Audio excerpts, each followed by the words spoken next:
السلام علیکم۔ آج کے سبق میں بیان ہو رہا ہے موت اور آخرت کا تصور کرنے کا طریقہ۔ حکیم الامت حضرت مولانا اشرف علی تھانوی نور اللہ مرقدہ فرماتے ہیں کہ دن میں کوئی وقت تنہائی کا نکالو، پھر اس وقت میں ذرا سا اس بات کا تصور کیا کرو کہ میرا آخری وقت آ گیا ہے، فرشتہ روح قبض کرنے کے لیے پہنچ گیا ہے،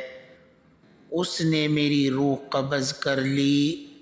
میرے عزیز و اقارب نے میرے غسل اور کفن دفن کا انتظام شروع کر دیا،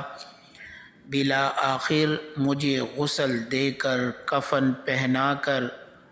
اٹھا کر قبرستان لے گئے،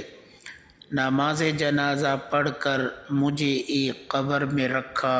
پھر اس قبر کو بند کر دیا اور اوپر سے منو مٹی ڈال کر وہاں سے رخصت ہو گئے۔ اب میں اندھیری قبر میں تنہا ہوں، اتنے میں سوال و جواب کے لیے فرشتے آ گئے، وہ مجھ سے سوال و جواب کر رہے ہیں۔ اس کے بعد آخرت کا تصور کرو کہ مجھے دوبارہ قبر سے اٹھایا گیا، اب میدان حشر قائم ہے، تمام انسان میدان حشر کے اندر جمع ہیں، وہاں شدید گرمی لگ رہی ہے، پسینہ بہہ رہا ہے، سورج بالکل قریب ہے،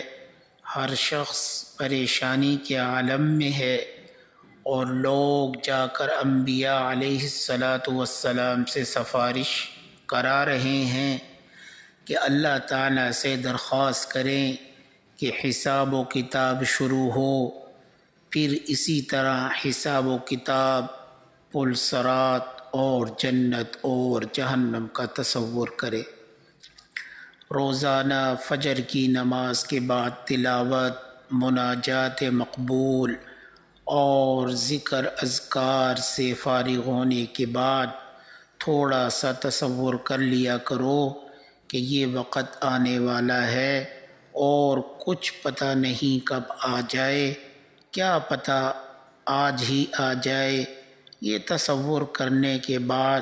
یہ دعا کرو کہ یا اللہ، میں دنیا کے کاروبار اور کام کاج کے لیے نکل رہا ہوں، کہیں ایسا نہ ہو کہ ایسا کام کر گزروں جو میری آخرت کے اعتبار سے میرے لیے ہلاکت کا باعث ہو۔ روزانہ یہ تصور کر لیا کرو،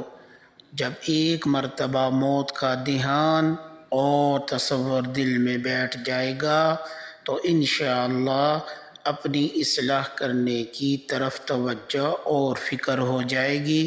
اللہ تعالی ہمیں آخرت کی یاد عطا فرما